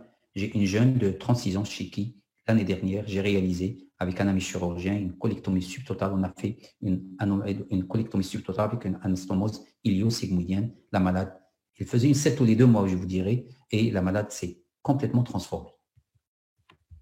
Qui opérait toujours? Constipation par anomalie de défécation avec rectocèle, le rectocèle, après avoir éliminé une pathologie fonctionnelle, c'est-à-dire après avoir fait une manométrie et une IRM pelvienne dynamique. Que faire? Réparation chirurgicale du rectocèle, il y a plusieurs manières de le faire. Je pense qu'ils font de la rectopexie et c'est une recommandation forte basée sur une preuve de qualité moyenne, c'est du 1B. Donc, on opère donc la constipation par anomalie de progression lorsque c'est invalidant et échec de tous les médicaments, et on opère le rectocèle. Et j'arrive à la dernière partie de la constipation qui est associée au syndrome de l'intestin irritable. Beaucoup de malades qui ont de l'intestin irritable vont avoir une constipation prédominante. Vous savez que le syndrome de l'intestin irritable, c'est soit constipation, soit diarrhée, soit alternance diarrhée-constipation, souvent associé à quoi? À du ballonnement. Pourquoi les symbiotiques? Pourquoi les symbiotiques dans la constipation du syndrome du côlon irritable? Symbiotique, c'est association d'un probiotique et d'un prébiotique. Prébiotique, c'est une fibre alimentaire le plus souvent. Pourquoi? Parce qu'il a été démontré que dans le syndrome de côlon irritable, avec constipation, il y a une réduction de cette classe des probiotiques. C'est les Bifidobacterium et Lactobacillus. Donc, le traitement de la constipation associé au syndrome de côlon irritable l'approche thérapeutique est différente. On va donner des fibres alimentaires, des prébiotiques. On donne aussi de laxatif, bien sûr. On peut associer de laxatif si ça ne marche pas, mais c'est une approche thérapeutique qui est donc basée sur une physiopathologie qu'on commence à connaître de mieux en mieux, c'est que dans la constipation, il y a de la dysbiose avec une réduction des Bifidobacterium et des Lactobacillus, avec augmentation des Bacteroides et des Enterobacteriaceae. Donc, il faudra donner des Bifidobacterium, il faudra donner des probiotiques à base de Lactobacillus. Voilà les 3 probiotiques qui ont été montrés efficaces dans la constipation associée donc au syndrome de l'intestin irritable. C'est le Bifidobacterium lactis BB12, c'est le Bifidobacterium lactis de cette souche et le 3e, il est de cette souche. Pourquoi donner un symbiotique qui n'a pas un probiotique? C'est-à-dire qu'il faut obligatoirement associer au probiotique un symbiotique, c'est-à-dire une fibre alimentaire.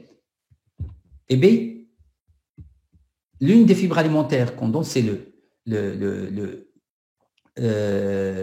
FOS, c'est-à-dire le fructo-oligosaccharide. C'est une fibre alimentaire, c'est un symbiotique qu'on va associer à un prébiotique. Pourquoi l'associer? Parce que le FOS, il active et accélère la viabilité des probiotiques, notamment des Bifidobacterium. Et il augmente la viabilité de 12%. Donc, le fait d'associer un prébiotique à un probiotique va encore entraîner l'efficacité, augmenter l'efficacité dans la constipation associée au syndrome du côlon irritable. Je dis ça pourquoi? Parce qu'il y a aujourd'hui une méta-analyse, il y a eu 7 essais contrôlés randomisés avec 794 malades inclus, et vous voyez que avec l'association probiotique et le FOS, la constipation a été traitée et le nombre de selles a augmenté. Deuxièmement, la consistance des selles, toujours dans cette méta-analyse, l'analyse des sous-groupes a montré une amélioration significative de la consistance des selles et des études combinant FOS et probiotiques ont montré l'efficacité de cette association. Un dernier essai contrôlé randomisé qui vient d'être publié en 2019 qui montre que le nombre de selles est augmenté et avec une amélioration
insister sur l'intérêt des mesures hygiéno-diététiques et aujourd'hui, ils sont très bien codifiés parce que malheureusement, les conseils qu'on donne à nos malades ne sont pas clairs. Et souvent, les malades prennent de n'importe quoi. Ils prennent parfois par excès, parfois par défaut. Il faut leur donner un document écrit pour pouvoir les aider à mieux utiliser ces mesures hygiéno-diététiques. L'usage des laxatifs est très important. Et on a vu qu'on a 5 classes ou 6 classes de laxatifs. Chaque classe laxative a des indications particulières, des délais d'action particuliers et aussi des effets secondaires et des précautions d'usage particuliers. Il faudra les connaître pour mieux traiter nos patients. J'ai rapporté l'efficacité du FOS plus le probiotique dans le syndrome de côlon irritable associé à une constipation et on a vu le résultat des méta-analyses et on a vu le résultat des essais contrôlés randomisés publiés récemment. Et toute constipation de la fonctionnelle qui ne répond pas à un traitement doit absolument être explorée et parfois ce sont des explorations spécialisées nécessitant des gastro-entérologues spécialisés en la matière. Je vous remercie.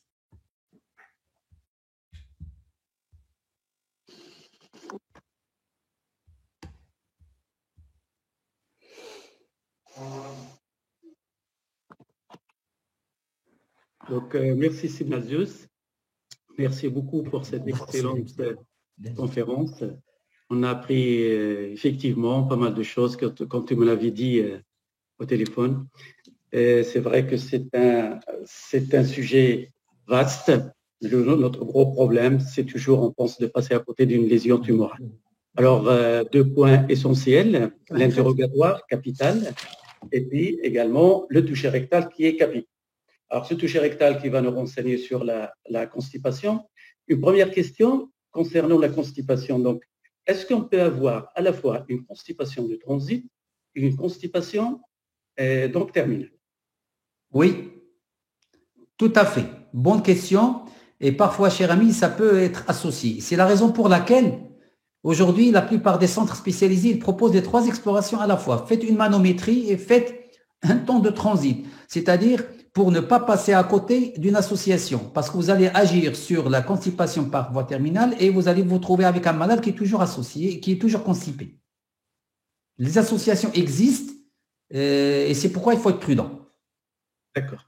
La deuxième question qui revient assez souvent, c'est la constipation. Donc, on parle des paraplégiques, les personnalités. Comment la prévenir et le traitement, comment la traiter? Les malades qui ont des paraplégies? Paraplégiques et personnalités. Paraplégie. Moi, ce que je peux te dire, c'est la paraplégie. Oui, la paraplégie, tu as vu les causes neurologiques et les causes neurologiques, tu as vu tout ce qui est compression médulaire, tout ce qui est atteinte médulaire donnera automatiquement une constipation. C'est clair et net, c'est les origines neurologiques de la constipation. Et ces malades, bien sûr, c'est les laxatifs. Hein, s'il n'y a pas d'autres mesures, malheureusement, c'est les laxatifs. Et peut-on prévenir la constipation chez la personne alitée? Il faut le faire marcher, il faut le faire boire. Puisqu'on ne peut pas le faire marcher, on va le faire boire, on va lui donner des laxatifs. On le fait boire, on lui donne les mesures régionétiques ici, ils sont importants.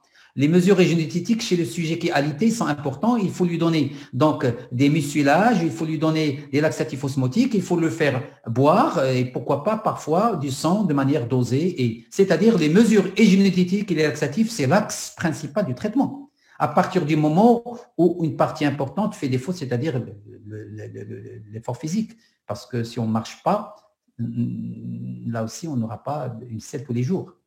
D'accord. En restant dans le traitement donc, de première ligne, traitement hygiéno-diététique et osmotique, quelle est la durée du traitement qui nous permettra de dire qu'il y a échec et de passer à la deuxième ligne? Dans les recommandations, je ne l'ai pas dit, c'est minimum 4 à 6 semaines.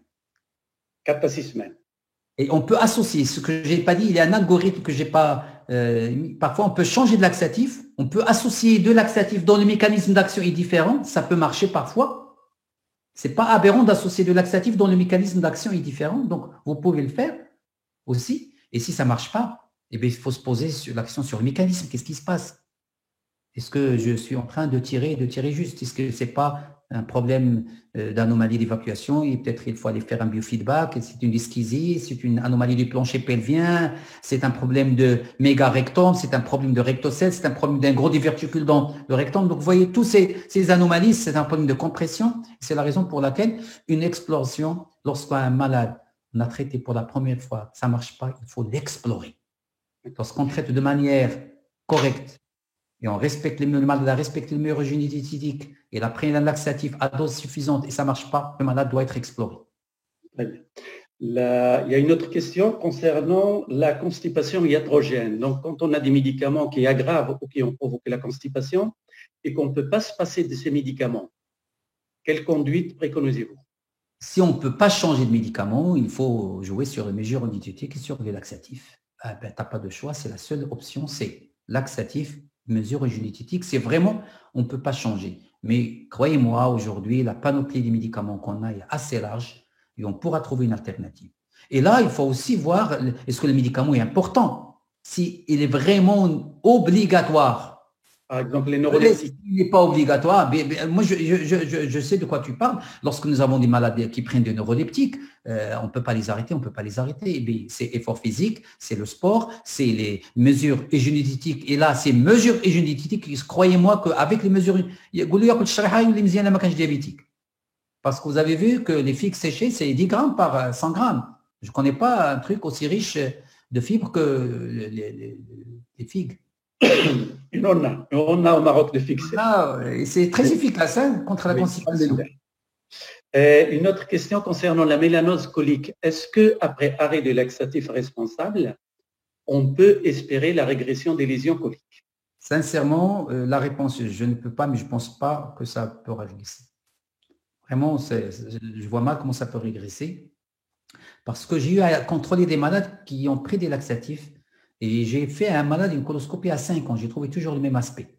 Je ne peux pas généraliser. C'est un cas chez qui j'avais trouvé une mélanose. Il avait plus de 5 ans. Il avait un polype. Et on avait contrôlé. La mélanose était toujours là, malgré le fait qu'elle a arrêté les laxatifs irritants. D'accord. Et une autre question concernant… Je n'ai pas voulu polémiquer parce que j'ai vu quelques articles, mais qui ne sont pas très forts, qui ont quand même avancé la possibilité que la mélanose peut être une lésion prénéoplasique. D'accord. Et une autre question concernant la place des lavements coliques. Oui, l'irrigation. Tu sais, dans les recommandations de la Société française en 2017, l'irrigation colique, il y a un petit appareil qui est aujourd'hui disponible et souvent en France. Il y a des gens qui font de l'irrigation, ça marche. Mais tu sais, il y a des gens qui le font d'une manière incroyable. J'ai eu des malades, les caillards de tuyaux, le robinet, ils le mettent dans le rectum pour pouvoir sortir. Et je trouve ça c'est grave. Aujourd'hui, il y a une petite machine qui est vendue en pharmacie, chez les paramédicaux en France, et c'est recommandé par la Société française de gastroentérologie et de coloproctologie par rapport au traitement des constipations terminales. C'est des irrigations, lavage médical qui aident les gens à mettre leurs besoins dans les formes vraiment où rien ne marche. Alors, il y a une autre question concernant les laxatifs stimulants.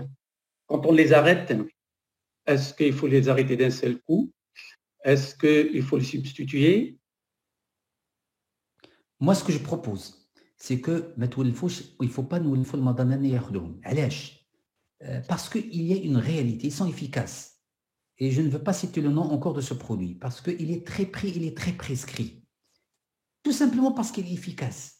Mais il est irritant, il est stimulant, il est dangereux. Il ne faut pas l'utiliser pour des années et des années durant. Et le malade, lorsqu'il le découvre, il ne va pas s'en séparer. C'est pourquoi moi, je ne veux pas les prescrire.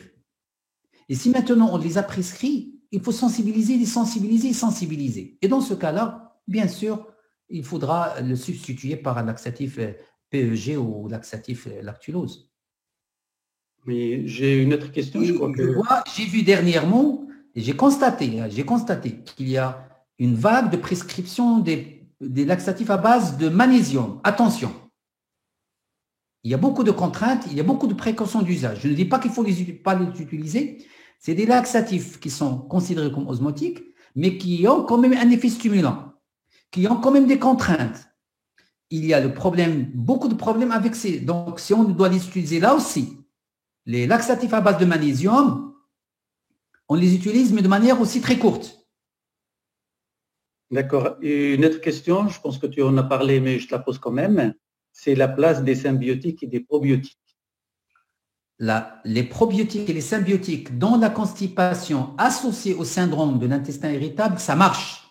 Et j'ai consacré quand même une partie parce que j'ai parlé de 2 principaux causes de la constipation et j'ai laissé la constipation associée au syndrome de côlon irritable en dernier et j'ai parlé rapidement parce que j'ai un symposium qui ne va parler que de ça au cours de la SMAD. Donc, j'ai pas voulu trop détailler. J'aurai le plaisir et l'occasion de le faire en détail avec vous au cours d'un symposium organisé par la SMAD et le laboratoire Botu dans 2 semaines. C'est pourquoi j'ai pas trop détaillé ce chapitre. Sachez que j'aurai l'occasion de vous en parler avec détail dans moins de 2 semaines.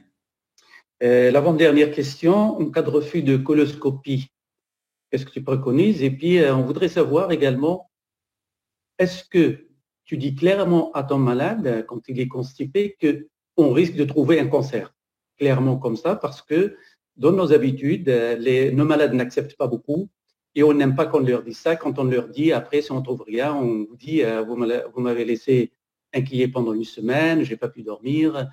Non, Il ne fallait non. pas dire Moi, ça. ce que je dis généralement, je dis que le principal facteur de risque du cancer de côlon aujourd'hui, c'est l'âge. À partir de 50 ans, 80% des malades qui ont un cancer de côlon n'ont aucun facteur de risque, ni hérédité, ni notion de polypose familiale. Ils n'ont aucun risque que leur âge. Je dis aujourd'hui qu'à partir de 50 ans, on doit tous faire un dépistage du cancer du côlon. Et s'il y a des symptômes, c'est plus du dépistage. Tout patient qui a des troubles de transit, il est âgé ou même jeune, qui a de la rectorragie, qui a une anémie, qui a maigri, attention, qui a des syndromes subocclusifs, là, pas de laxatif, rien, coloscopie, toujours coloscopie, et je mettrai le tout pour le convaincre de la faire. S'il ne veut pas la faire, ou là, il y a une contre-indication à la faire, là, je ferai un coloscanner.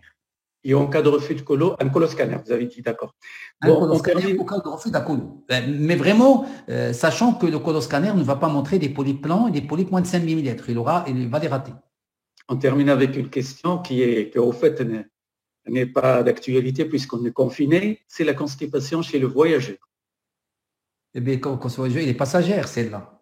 Mais si je reviens de mon voyage, le message, c'est que durant les voyages, il faut avoir un régime équilibré. Il faut manger des fibres parce que souvent, on est dans les restaurants, on est un peu dans le fast, on ne fait pas attention.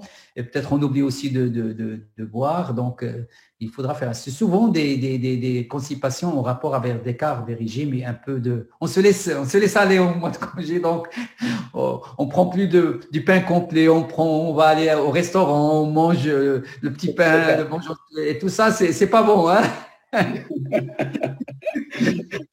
Bien, on termine donc sur cette note de sourire d'Ilsim Nazouz. Avant de vous laisser, je voudrais laisser la parole pendant quelques minutes à Selourdi, si vous permettez. Selourdi, vous avez la parole. Oui, merci. Merci, Dr. Hamoud. Vous m'entendez? Oui, on vous écoute. Oui. Cher docteur, bonsoir. D'abord, permettez-moi de me présenter. Je suis Redouane Louardi, Group Products Manager de laboratoire Botu, de la BU Gastro, Probiotique, Symbiotique, Ontalgie. Et en plus, j'ai un produit innovant de la biotechnologie. C'est un facteur de croissance épidermique humain recombinant. C'est un traitement qui empêche l'amputation depuis diabétique de 80%. Mon intervention repose essentiellement sur deux messages. Le premier message pour l'audience, au nom du laboratoire Botu, au nom de la GEN et au nom du professeur Mostafa Ben Azzouj, je vous remercie infiniment pour votre présence et votre participation active. Et comme vous le savez bien, la réussite d'une telle manifestation est conditionnée par trois